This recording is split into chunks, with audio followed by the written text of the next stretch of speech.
Hello, I'm Dr. David Sutterth. We are coming today with an interview with Dr. Massimo Pigliucci.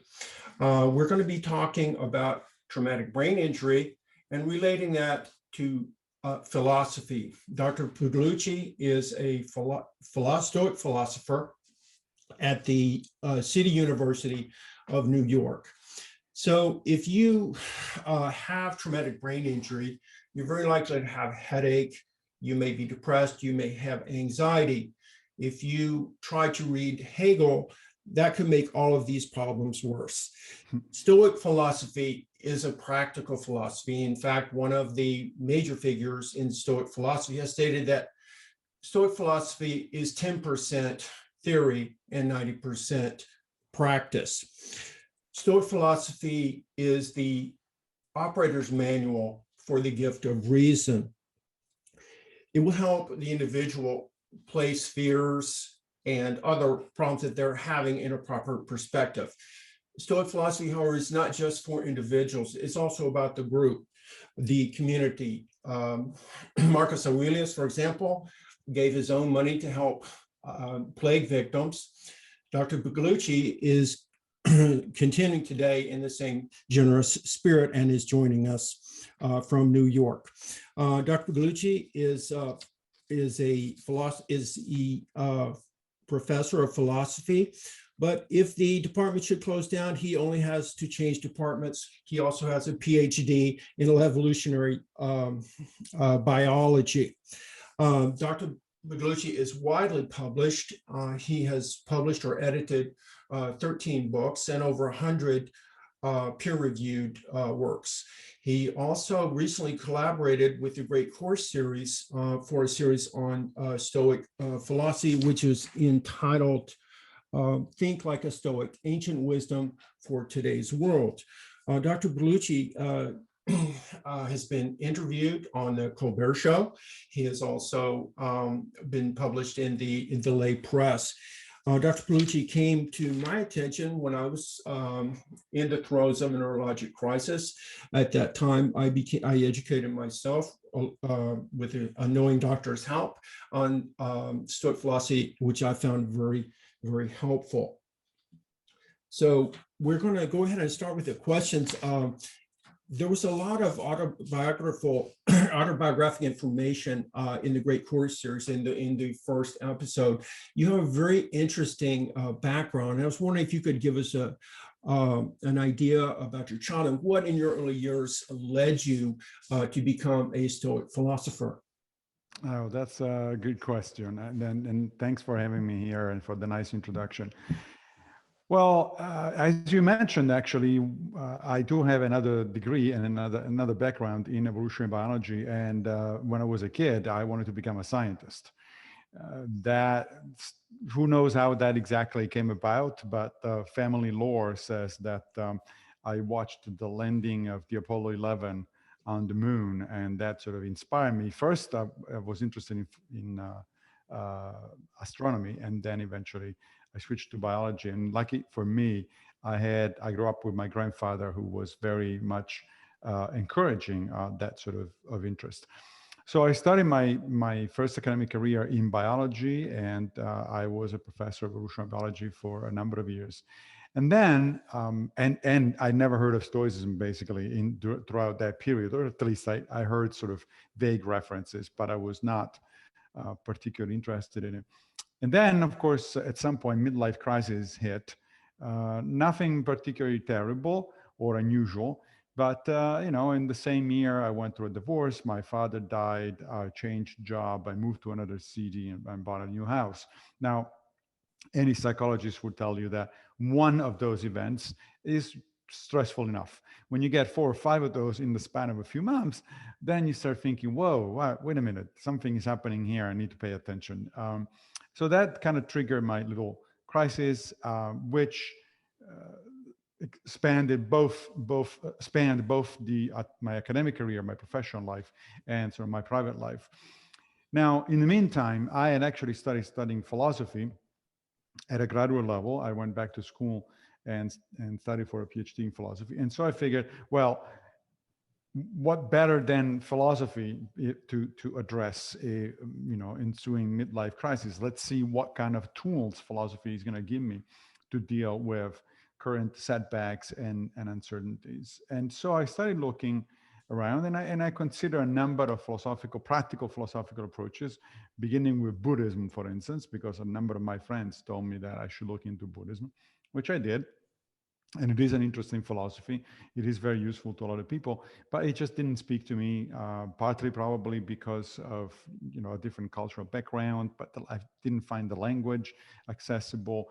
I just couldn't get behind the metaphysics, like reincarnation and karma and all that sort of things. Um, so I started looking elsewhere, and pretty quickly realized that the answer, uh, if there was an answer, was going to come from an area that philosophers refer to as virtue ethics. Virtue ethics started in the Western tradition, started essentially with Socrates. And the most famous theoretician of virtue ethics is Aristotle. And what distinguishes virtue ethics from other approaches to answering life's big questions, so to speak, is the fact that virtue ethics focuses on a person's character. So instead of giving you these broad answers and then we should all do this or that, this is just or this is unjust, that sort of stuff, virtue ethics asks a much more practical question, which is what kind of person are you, and what kind of person would you like to be? What is it that makes you tick? What is it that that makes your life worth living? And so I figured that the answer to my midlife crisis, or the way forward, is really not a single answer, but the way forward was in that area. So I started studying Aristotle, and then I moved on to other similar philosophies in the virtue ethics area. And then finally, I stumbled on Stoicism, and I did that in a kind of peculiar way. One day, I saw a tweet of all things on my Twitter account, and it said, "Help us celebrate Stoic philosophy." And I said Stoic Week in particular. And I said, "What the hell is Stoic Week, and why would anybody want to celebrate the Stoics?" Because, of course, at the time I had this notion, which turned out to be incorrect, that the Stoics are, people who try to live like Mr. Spock from Star Trek, right? Suppressing emotions and going around with a stiff upper lip. But then I kind of started thinking about it. I said, wait a minute, Stoics. Well, Marcus Aurelius was a Stoic, and I did read the Meditations when I was in college, and Seneca was a Stoic, and I translated Seneca from Latin in high school. But I never actually put them, neither the two of them together, nor did I actually think that what they were writing was about how to live your life. So I said, okay, let's take a look. And the rest is history, as they say, because once I started taking a look, the first Stoic philosopher that I encountered was a guy named Epictetus, who was a slave in the late first century in the Roman Empire. He was eventually freed and studied philosophy, Stoicism in particular, and then he became one of the most important teachers of the early part of the second century. And Epictetus didn't write anything himself, but we have two books by him, the Discourses and the Manual, or known also as the Enchiridion, which were put together by one of his students. One of his brilliant students was a guy named Arrian of Nicomedia. And I started reading Epictetus, and immediately something clicked. It's like, you had this thing in the back of your head. It's like, whoa, wait a minute. I need to pay attention to this guy. Like, for instance, one of the first things that I read by Epictetus said, so, of course, at some point I have to die. And, that is something that I have to deal with. But it looks like I'm not going to die today. So it is the hour of eating lunch. So let's go and focus on lunch now, and then we'll talk about death later. And I said, who is this guy who talks about, the big things in life, death, as well as the small things in life, what should I have today for lunch, and takes them both seriously depending on what the situation is. It says, yeah, death is a serious thing, but hey, turns out it isn't likely to happen today, so let's actually focus on something else. Epictetus has a sense of humor.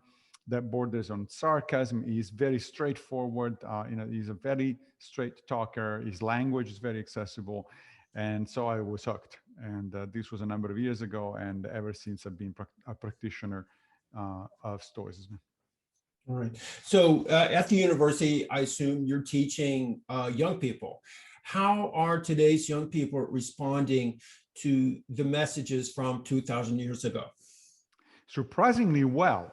I say surprisingly because, as a teacher, I'm aware that the new generations, I teach at the college level, so we're talking about 20-something-year-olds or thereabout.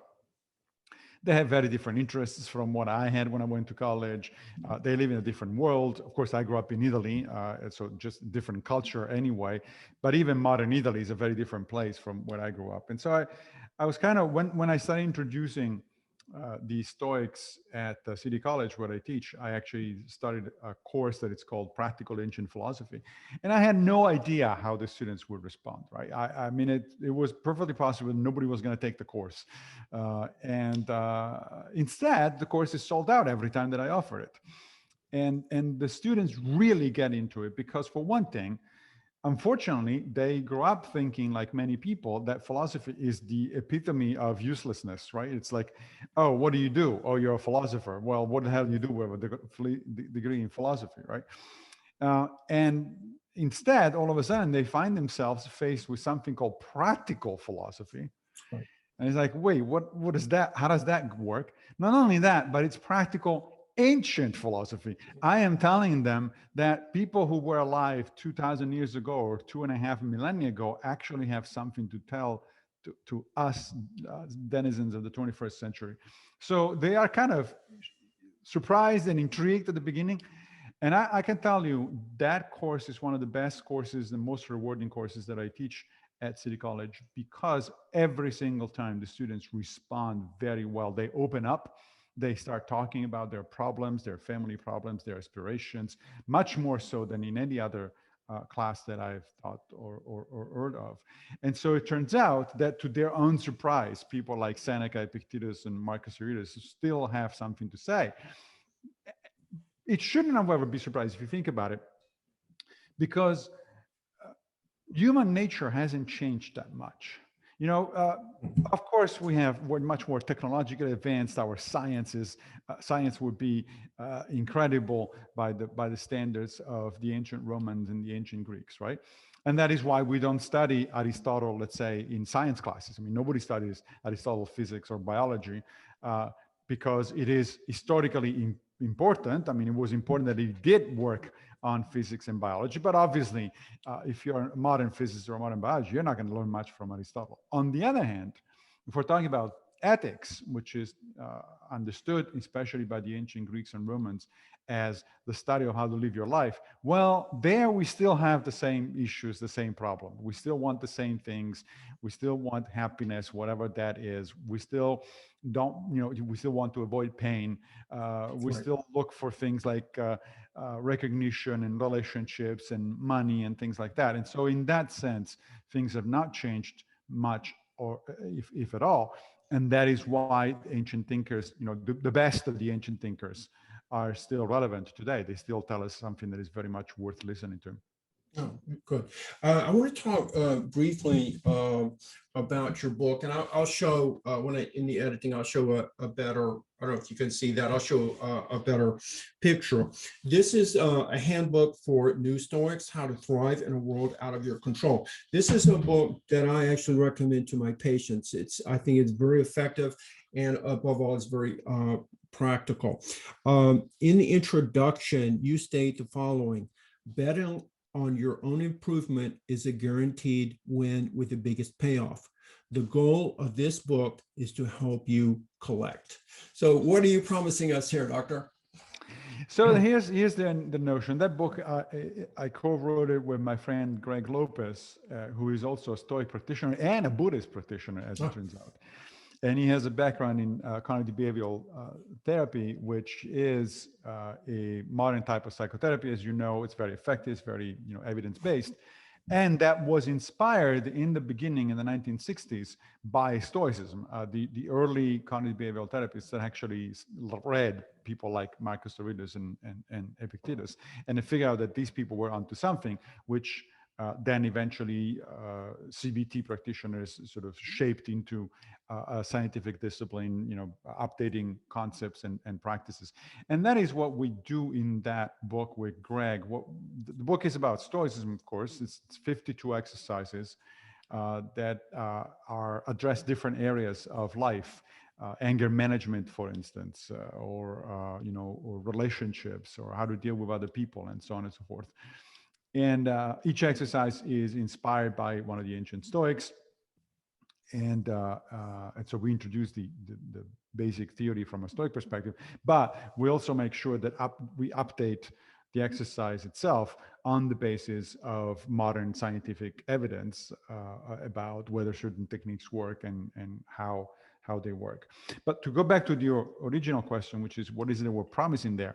Well, we're promising happiness, but happiness understood in a slightly different, or I would say in a significantly different way from how people normally understand it. First of all, we all want to be happy, but happiness means a lot of different things, and in fact, a little amorphous kind of concept, right? Because I could be happy to talk to you right now. I could be happy that tonight I'm going to see a friend and have drinks with him, or I could be happy about the general meaning and course of my life. Those are very, very different kinds of things. They're not at all, even though we use the same word, happiness. They're really very different kind of things. What the kind of happiness we're talking about here is what the Greeks refer to as eudaimonia. And eudaimonia, I think it's best translated as a life worth living.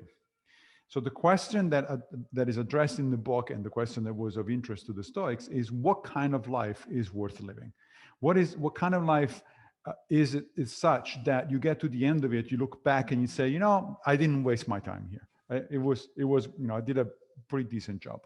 Now, in the book at the beginning, Greg and I point out that many people think that kind of happiness comes out of a lot of what the Stoics called externals. So things like reputation, career, relationships, money, things like that. And of course, all those things have value. There's no question about it. In fact, the Stoics agreed that they have value. But the Stoics tell us actually real happiness is, if you will, it's an inside job. It comes from the inside. Because you can see very clearly that there are people who are famous or rich or have a good career and are happy. And then there are also people who are famous and have the same exact things and they're very unhappy, which means that those externals by themselves do not actually guarantee you happiness. Not only that, but by their own nature, they depend in great part on luck. I had a successful career as an academic, but I was lucky in many respects. Sure, I also worked hard. There is no question about it. But in the end, there were many, many other people. For instance, when I got when I finished graduate school and I got on the job market, there were many, many people that were just as qualified as I was, and I was lucky to get my first job, and then that built on and led something else. So the problem, therefore, with betting your happiness on externals is that, first of all, they do not guarantee that you're going to be happy. And second, they don't guarantee even themselves, because they could disappear overnight. You can have a good reputation, which is then ruined by some vicious rumors that are spread online. You can have money, and then it's going to be disappearing because the stock market crashes. You can have you can be proud of how healthy and what a good body you have, and then all of a sudden an accident or a disease kind of takes care of that sort of stuff. Well, so if that's not a good bet for happiness, what is? The Stoics told us that the best way to be happy is to work on yourself, to try to become the better person, the best person you can possibly be, and be content with that, and look at everything else that comes out from the outside as interesting or value, useful, but do not get attached to it. because fortune can give you things and fortune can take away things with no warning. So the book is really about fundamentally reorganize, reorient our priorities. The first thing, according to the Stoics, should be to work on our own character to become better people. And then from there, everything else that is good in our life will stem, because if you're a good person, then your relationships will be good, or will tend to be good, because people will appreciate that, will like that.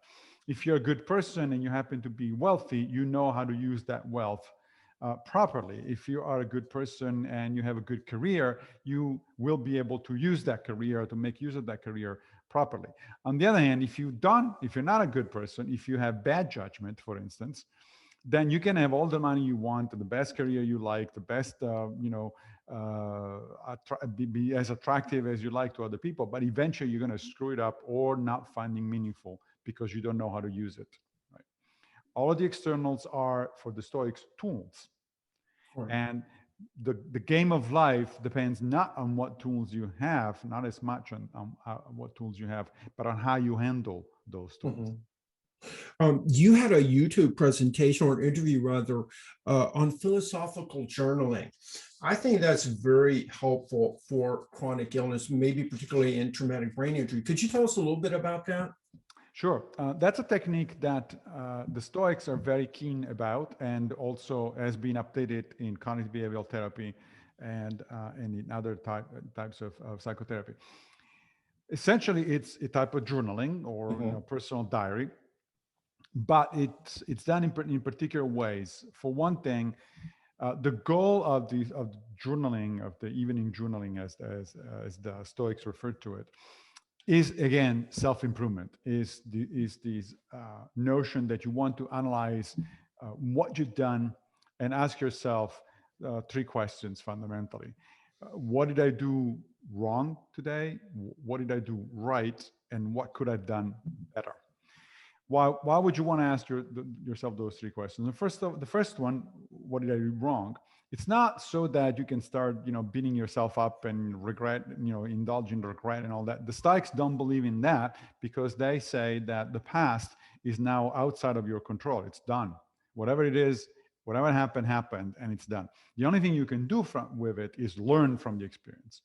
And so asking yourself, what did I do wrong? Let's say, for instance, just to be on the practical side of things. Let's say that today I went to work and I had an argument with one of my colleagues and I didn't handle it very well. I got upset or something like that.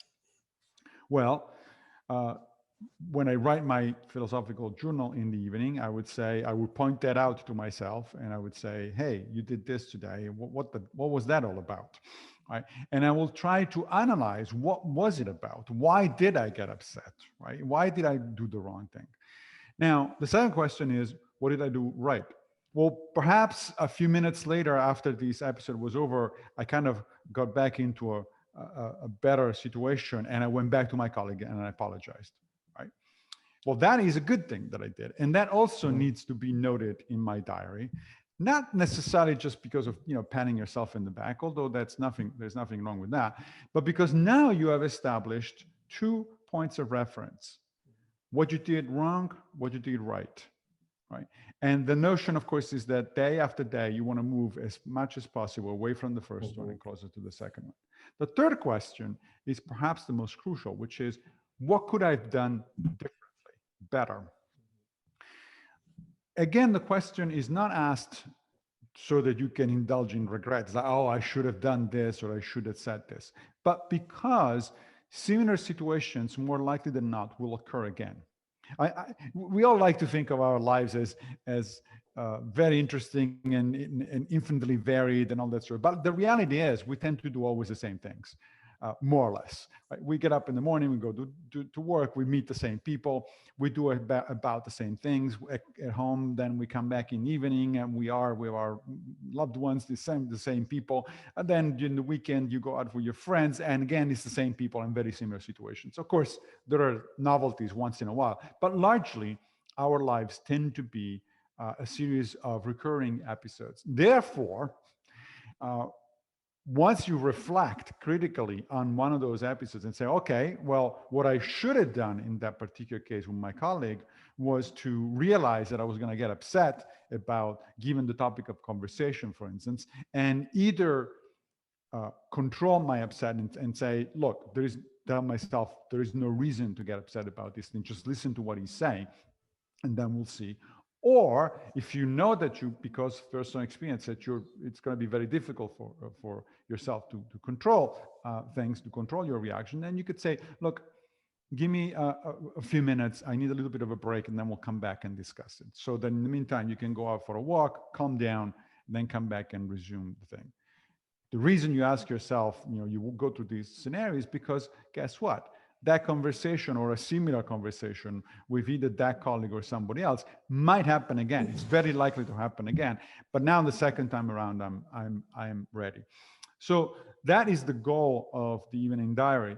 Now, one of the things that the Stoics suggest strongly in terms of how to do it, and that for which there is positive evidence from modern research in psychology, is that we should write the diary in the second person, not the first person. So it comes natural, right, to say, to write in the diary, oh, I did this and did that. And the notion, however, here is that what you want to do is to distance yourself emotionally as much as possible from what you did so that you can analyze it, right? Mm-hmm. And that means, number one, avoid any kind of emotionally laden language. So describe things as matter of fact as possible. And number two, write in the second person. Why? Because you're writing as if you were writing to a friend, right? It becomes a letter to a friend. That helps, as strange as it may seem at first, that helps getting some kind of cognitive and especially emotional distance between you and what you yourself did earlier on in the day. So you do this on a regular basis. I started doing years ago on a pretty much nightly basis every night. It doesn't take long. It's like, a few minutes, 5-10 minutes, because it's not like you actually have to recount every episode of your day. You just want to focus on the ones that were problematic, potentially problematic. And presumably we don't have that many of those in a day. Now I do it several times a week because after years, the same issues come up, and or I know where to go or how to react to certain situations. But yes, it is an extremely useful exercise, whether you do it within the context of Stoicism, Stoic as a philosophy, or you just do it because you think it's a good way to a good path to self-discovery, so to speak. It really is effective. It's a very powerful tool. Yeah, I think that's very good advice for anyone with a chronic illness, because they want to track themselves over time as well. And also for individuals with traumatic brain injury who tend to have a problem with their memory and are impulsive, I think that is a great tool. And I think you incorporate it very well in the handbook. Another problem that my patients face after head injuries that typically were not their fault, they're furious. They're very angry. I know Seneca weighed in on this. Could you discuss that a little bit? Yes. So the Stoics are big on forgiveness in a sense, but for a couple of reasons. Number one, because if you get angry, especially at something that happened in the past and which again is now completely outside of your control, they argue you're just wasting a lot of emotional energy. You're making the situation worse. You already are affected. You already have a problem, some kind of chronic pain and things like that. If you tend to revisit the issue with an emotionally laden approach, then you're just making yourself more miserable than you should be. And why would you want to do that? And why would you want to add injury to the injury that you already have? That's one reason to be forgiving to other people. But there is also a more fundamental reason that the Stoics have for essentially saying, look, stuff happens, and sure, people have a responsibility for what they do. But at the same time, it is a good idea to be charitable and to be understanding toward other people, even if they hurt you. Why? Well, because the Stoics tend to see people who do bad things, who make mistakes, as essentially being affected by a particular type of disease, for which there is unfortunately no English translation, not directly in this English translation. The Greek word is amatia, and it's spelled Amathia. The best translation one could come up with, I think, is unwisdom. So in other words, lack of wisdom. So the notion is that when people do something wrong, even on purpose, it's in a sense because they're sick. They're suffering from this particular disease. Epictetus has this wonderful passage in the Discourses where he says, look, if somebody does something wrong, think of him as being blind. He's blind. He doesn't see what he's doing. He doesn't understand. It's not his fault. He doesn't understand what he's doing. He doesn't understand that what he's doing is in fact wrong. Now, if you were in the in front of a blind person, what would you do? Would you beat him up, put him in jail? No.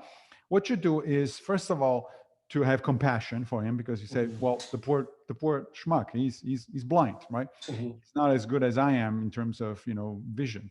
Number two, you try to stay away from the blundering blind person, because you don't want to get hurt, or you don't want other people to get hurt. And also, if you can, you want to help. You want to help that blind person to live as normal a life as possible. And that is the Stoic attitude toward anybody who does bad things. To the highest levels. I mean, Hitler will fall into the same category according to the Stoics. And in fact, interestingly, according to the Buddhists, there's this funny story that a colleague of mine, Owen Flanagan, told me years ago. He interviewed the Dalai Lama. And Flanagan said it was struck at the time by this notion that the Buddhists have that we should never be angry, that anger is a really destructive emotion. And even when justified, it will bring you to do bad things or to act in an irrational way, which is exactly, by the way, the Stoic position. In that sense, Buddhism and Stoicism completely converge.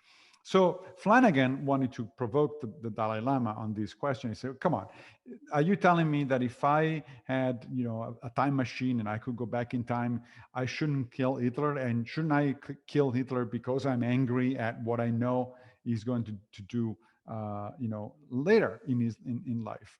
And the Dalai Lama gave the following response. He said, you absolutely should kill Hitler. And in fact, you should do some fanfare. You should make an occasion of it because it's an important thing that you're doing. However, no, you should definitely not be angry, because Hitler is just a bad knot in the karmic web.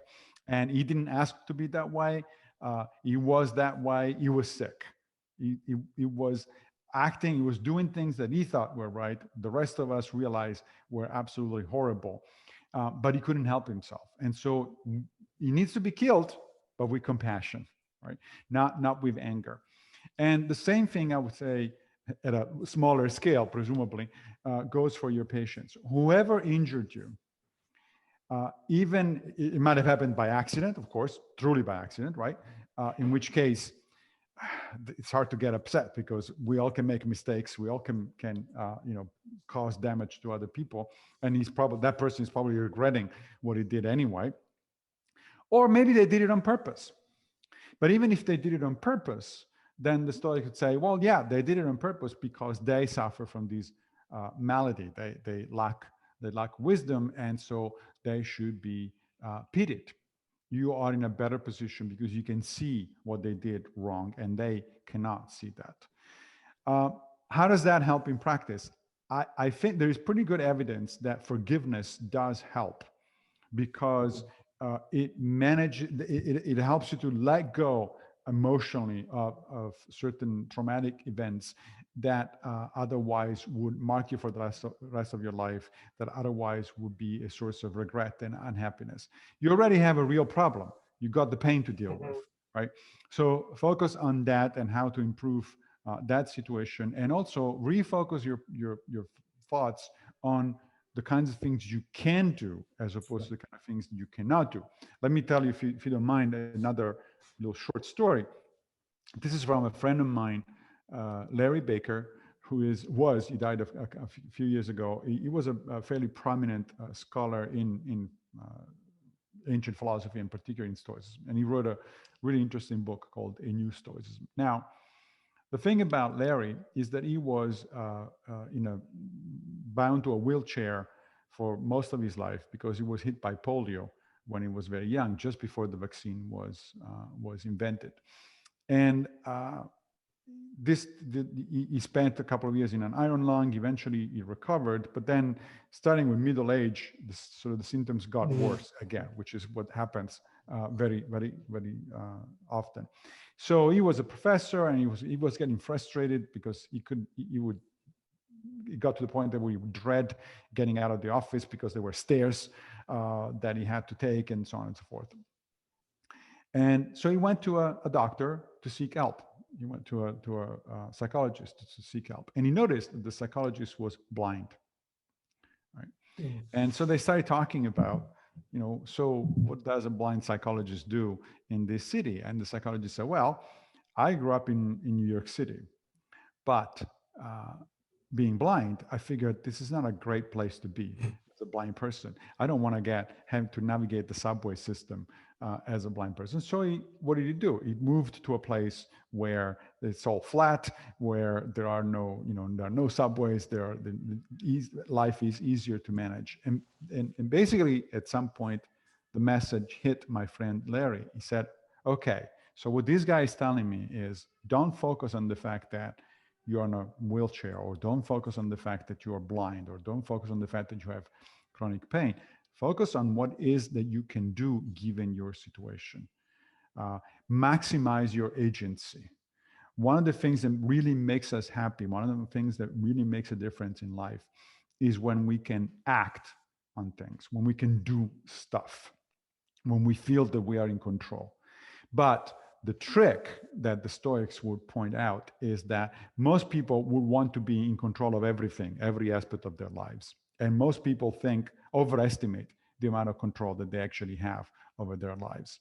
When you're hit by something like a paralysis or chronic pain or something like that, all of a sudden you realize that's an immediate reminder that actually there's much less in your life that you control than you might have thought before. But the principle remains. Instead of focusing, you can focus your attention on things. And instead of focusing on the problem, instead of focusing on what doesn't work, focus on what does work. And Larry did it in a spectacular way. As I said, he was a professor down in Virginia.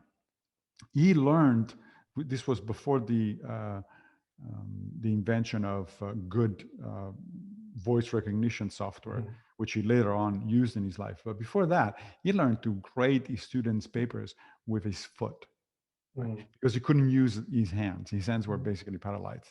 So he focused where he could act, and not on his career, on his students, on his wife, and so on and so forth, and not on the fact that he had the bad luck to be hit by a terrible disease and be bound in a wheelchair.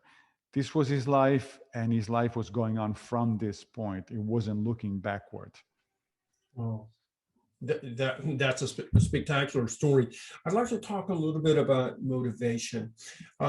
People with chronic illness, especially traumatic brain injury, I think there are certain things they really need to do for themselves. They need to sleep. They need to maintain social interaction. They need to exercise. They need to watch their diet. There's a number of things that they have to do.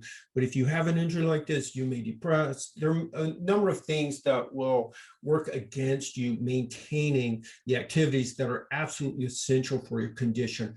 What would Stoics tell us to maintain and maybe increase our ability to motivate ourselves?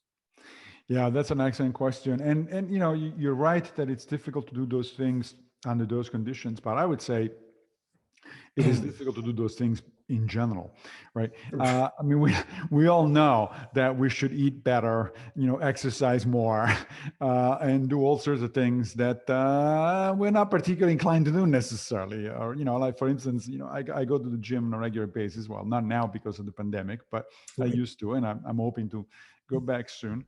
And when I get to the gym and there's the nice lady behind the counter who smiles at me and says, enjoy your workout. I want to say, what do you mean enjoy your workout? I don't enjoy my workout. It's painful. I don't. It's boring. I don't want to do it, but I do it because I know it's good for me. I know that I need, in fact, especially getting older and older, you need to maintain a certain level of physical activity. So the question here is, therefore, in terms of motivation, is on the one hand, you can and should cut yourself some slack. It's okay if you don't, if you skip the gym once in a while, or it's okay if you overindulge at dinner, or you drink a little too much, or whatever it is. A lot of people seem to look at this at one episode of slipping up as, okay, well, that's it. That means I can't do it, right? That's, for instance, how the notorious phenomenon of New Year's resolutions. That's why they don't work, right? A lot of people make these resolutions. Say, okay, come January 1st, I'm going to go to the gym. I'm going to eat healthy. I'm going to drink less. I'm going to do all these things. And then what happens? You stick with it for a few weeks, maybe. I think that the average is about a couple months or less, Mhm. 6 to 8 weeks. And then what happens? One night you slip up, you drink a little bit too much, or you eat a little too much, or doing something like that, and then you say, oh, that's it, done, it's over. Right. The Stoics were very aware that can happen, that is human nature, that does happen. And so Epictetus says, well, so what? You just pick yourself up and start over. It's not a good excuse to say, well, I failed once, therefore now I'm going to fail forever. Or it's not a good excuse to say, well, I made a mistake now, therefore that's it. That kind of denies or negates any kind of progress that I made. So one thing I think that is good in these cases is to keep things in perspective, to understand that, first of all, everybody has problems keeping up with that sort of stuff. It's not just you. And the reason this is helpful, this is actually a kind of meditation that the Stoics do, called the view from above. Mhm. The view from above is can be done in a number of ways, but one of these is to compare your situation to that of other people. Remind yourself that other people are going or have been going through similar thing, and they coped. And if they did, why can't you? So remind yourself that whatever it's happening to you, it's not unique in the history of humanity. It's not like you're the only one that went through these things. Yeah, you might be unlucky in this particular respect, and you have a problem that you have to deal with. But plenty of other people did, and plenty of other people have overcome or dealt with the problem. So that helps putting things in perspective. It also helps, as I said, cutting yourself some slack. We're not sages. The sage was the Right. ideal Stoic that never makes a mistake and always do the right things. Well, Seneca tells us that the sage is as rare as the phoenix, the mythological bird that emerges from its ashes, right? And according to Roman mythology, the phoenix emerges once every 500 years. So there are not a lot of sages around. Right? We're all human beings. We're all trying to do things. At the same time, there are passages in both Epictetus and Marcus Aurelius that really address this notion of motivating yourself. There's one really interesting passage in Marcus Aurelius' Meditations where he says, "So you don't want to get up in the morning because it's cold outside and you're cozy under your blanket, right? But you're a human being. Were you actually made in order to be cozy under your blanket? No, you were made to do a particular job. In this particular case, the job of an emperor. He wrote this, by the way, when he was on the frontier, on the German frontier, fighting a war Mhm. against invading armies. So it's like, no, you gotta get up. Yeah, of course, it would be much better to stay in bed and cozy instead of going out in the snow and pick up arms. But you're not made for this. You're made, as he says, you are a human being. You're made for actually doing things, for getting things accomplished. And so just get up and do your work. The other passage that this discussion brings to my mind is from Epictetus in the Enchiridion, in the manual, where at some point he says, the Olympic Games of your life have already started and you're already behind. So pick it up, man. Don't just think about it and say, I'm going to do it tomorrow. I'm going to do that. That brings me back to New Year's resolutions, right? I never understood why people do New Year's resolutions, because if you think about it, let's say that my resolution is, I will stop smoking on January 1st. Well, that means you understand that smoking is not good for you. Well, if you understand that, and today is, let's say, the end of October, why the hell are you waiting another month or another 2 months in order to do something that is good for you? Why are you postponing this thing into the future? As Epictetus says, the Olympic Games have already started and you're already behind. So you need to do it right here, right now. So there are issues, of course, with motivation. We all know about it. There is a certain amount. There's a limitation on the willpower that we all have. And there is research in modern psychology that shows that you want to conserve your willpower. You don't want to do too many things at the same time, too many stressful things at the same time. That's why focus on a particular program or particular priorities is important, because if you subject yourself to an all or nothing approach where either you do everything perfectly or it's bust, that's a guaranteed failure. That's a guarantee to fail. You need to prioritize things. What is more important for you? For instance, you got a new condition. There are all these things that need to be done. Which of these things are most important? Which of these things are most urgent? And focus on those, and then the rest you're working on it little by little. Because trying to do too much at the same time, you just exhaust yourself and then you give up. That's a good point. What do the Stoics have for people that are living in chronic pain? Yeah, that's a good question. There are, fortunately for me, at least up to this point, I don't have a direct experience of that.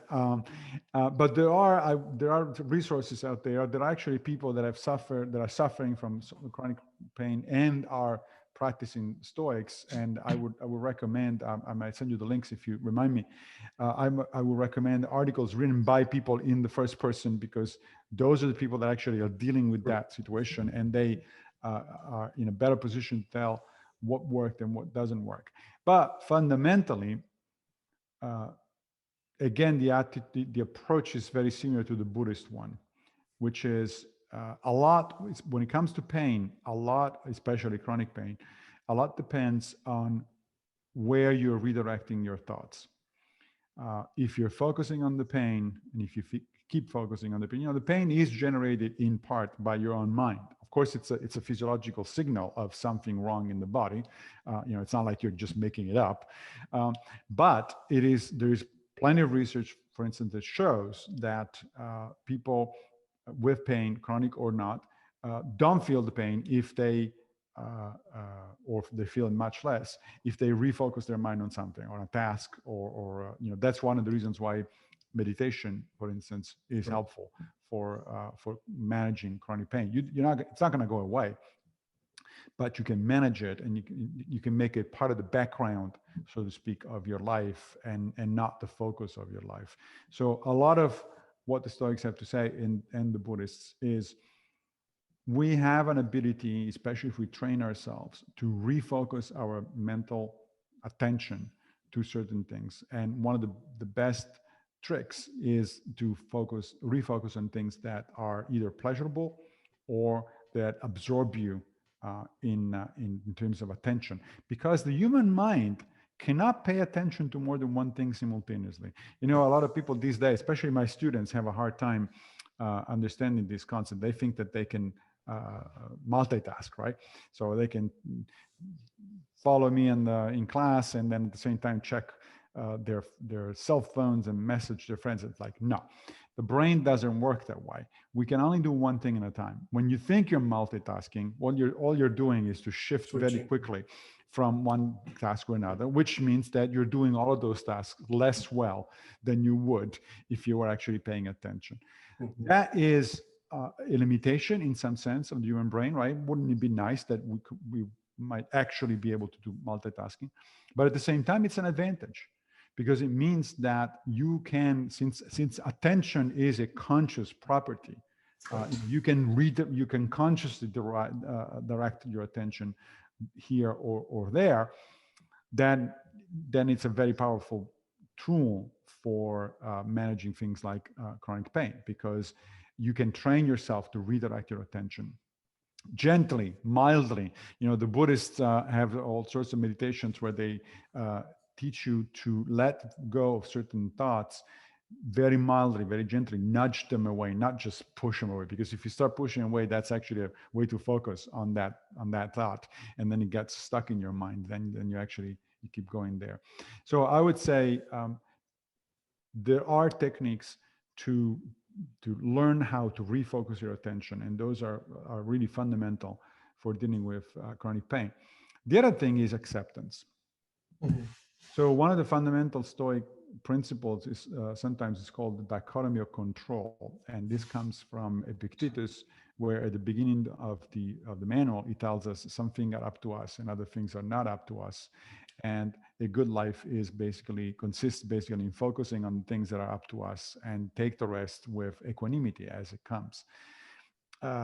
This notion may be familiar to some of your listeners, even if they don't know anything about Stoicism, because it actually pops up in a number of different cultures.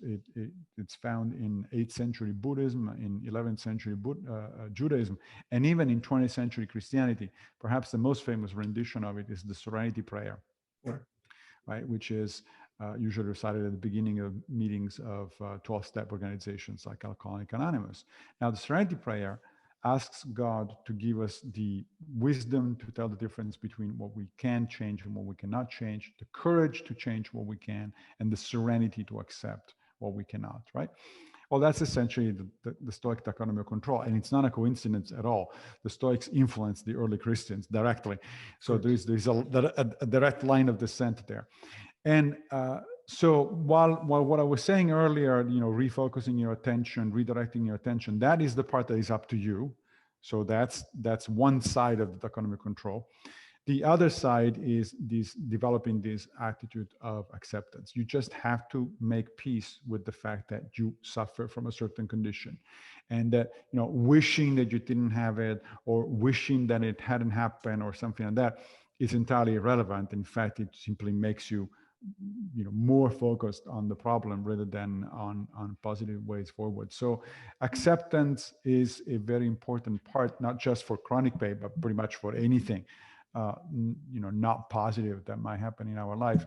And I know that it sounds like, whenever you talk about acceptance, people say, oh, so what are you telling me, that I should just lay down and take it and not do anything about it?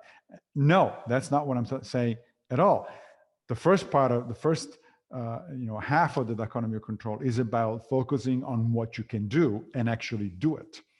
But if there is something that you cannot do, if there is something that is outside of your sphere of control, then why do you keep focusing on that one? That's just asking for trouble. Okay. Now, we've mentioned a number of these powerful techniques. Can you think of any of the important Stoic techniques that didn't come up yet that you particularly like or find extremely powerful? Yes, there is one that I find very useful, and that is sometimes it's referred to in Stoicism as the premeditatio malorum, which is fancy Latin for thinking about bad shit happening to you. Yeah, that one. Right, that one, and it can be applied to the big things, like a loved one's dying, or more often to the small things. And I'll give you an example in a minute. But essentially, this is a technique where you directed your mind to imagine a worst case scenario about a particular situation that is bothering you, and then how you would react to that scenario. So let me see, for instance, a very simple example. When I used to go to movie theaters, one of the things that would bother the hell out of me was that invariably the lights go off, the movie starts, and then some jerk 2 or 3 rows in front of me picks up the cell phone and spreads light everywhere because he absolutely has to text somebody or whatever it is. And it would really piss me off to no end, because I said, come on, what is the matter with you? How can you not understand that you are interfering with other people enjoyment in the movie. And, we paid our ticket and it's like, we would like to enjoy the thing. Well, what the Stoics tell you to do in that case is like, well, you're about to get out of the house to go to the movie theater. You know from experience that there's a good chance that something like that is going to happen. So number one, you need to be prepared. Because a prepared mind, a mind that expects something to happen, can handle it much better than if you don't expect. If something happens without you expecting it, you're caught off guard by surprise and you don't know how to react. And very likely you're going to get upset and overreact or react in a non-constructive manner. So if you, on the other hand, think about it ahead of time and say, okay, I'm going to the movies. So remember, this thing can happen. And then you ask yourself, so what is the worst case scenario here? So the worst case scenario is I go to a movie, I pay, let's say $15 to get into a movie. Somebody starts their own phone. They will not listen to me when I ask them to politely to please turn them off. They will just persist in their behavior. Fine. Is that the end of the world? I don't think so. What I can do is to either focus on the movie and try to ignore the guy, change place if I can, and move a few rows, or simply get up, go home, and watch the movie at home. It's not a tragedy. None of those things are things that you should be particularly worried about. And so the premeditatio malorum is the scope, the reason to do it is twofold. First, to prepare yourself for something that might happen, and second, to remind yourself that you can cope with it. It's something that you can deal with. Now, the case of the movie theater and the jerk with the phone is a simple one, but I didn't experience a number of years ago one of the big ones when my mother was diagnosed with terminal cancer, and eventually she died. Now, talk about a premeditatio malorum there, right? So that there, the worst case scenario is really bad. It's not a good thing, right? However, I have to say that I was prepared. When I heard the news, I reminded myself of what that was. I understood what that was, and I acted accordingly. So instead of hoping for things that were not going to happen, or somehow sort of rejecting the notion altogether, et cetera, I focused on what was in my power. And what was in my power was to go to see my mother more often, to spend time with her, to talk to her, to try to be helpful as much as possible before it was too late. And I have to say, this was an experience that I certainly don't regret. Your parents are going to die one of these days. It's either them or you. And the natural course of things is they're going to die first. So this is going to happen. But if you are prepared, and if you focus your mind on the one hand on what is happening and what you can do about it, where can you be helpful, where can you, and even by helpful, I don't mean curing the thing or because that very likely is not within your possibilities, but even simply being with somebody or listening to what that person really wants and not what you want from the situation, that makes a big difference. And I have to say, when my mother passed away, I was much more serene and much more able to accept it than when the same thing happened several years before with my father. That was a time in my life before I discovered Stoicism, and boy, did I not handle it well. I went into denial. I told myself, now this is not real, or it's not going to happen soon. And I regret it, because it was not an experience that was helpful in any way. So the difference between these two, the way in which I experienced these two situations that would otherwise be very similar, is precisely because of my training in Stoicism. I have two more quick questions for you. Who's your favorite Stoic philosopher and why?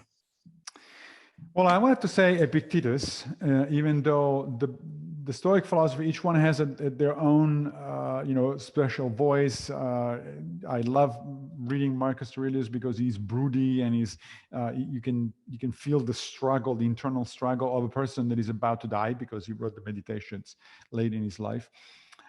Seneca writes beautifully, and he uses some metaphors that are just absolutely stunning and to get his point across. But Epictetus is the one that really struck me really seriously. As I said earlier, he has a sense of humor that borders on sarcasm.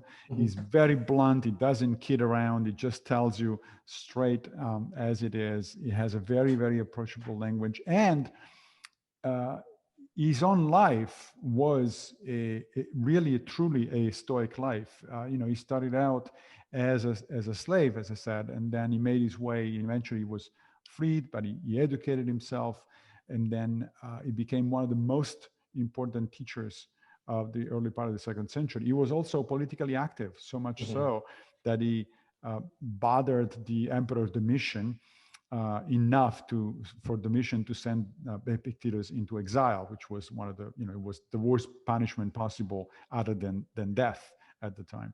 So this is a guy who actually lived his philosophy. He was not bullshitting. He was not telling you one thing and then doing another. He was actually walking the walk, and at the same time that he was talking the talk. And there's quite a bit to admire in him. He can be blunt to the point of pain. There are some passages in the discourses where the first time you read it, you stand back and say, whoa, what is he saying here? Did I understand this correctly? But if you then pay attention, you wrap your mind around what he's saying, it's a really, really useful companion for life. Good. Please tell me that I didn't miss Stoic Week. No, it's Stoic Week. It's going to be in October this year, so there's time. Who should come to this? Is this a place where you can get an introduction, or is it for advanced players like yourself? No, it's introductory. Stoic Week is done every year by an organization called Modern Stoicism, and I am now on the board of Modern Stoicism after I got involved into these things. It is meant mostly for people who approach Stoicism for the first time, or for people who have been practicing but they want a kind of a refresh course and sort of restart their motivation and so on and so forth. In fact, if you are an advanced practitioner, I don't think there is that much you can learn from Stoic Week, but a lot of people are not at that level, and so it's very useful. It basically is a week during which you are sent readings to do on the basics of Stoicism and exercises. Every day has a different theme and a different exercise, so that by the end of the week you basically have a little bit of a taste of what it means to live a life as a Stoic. Okay. Well, thank you, Doctor. You've been very gracious with your time, and I appreciate it. And I'm sure I will think of many other questions, and I hope you will be receptive to receiving another invitation. Thank you. It's been a pleasure. Thanks for having me. Thank you so much for your time.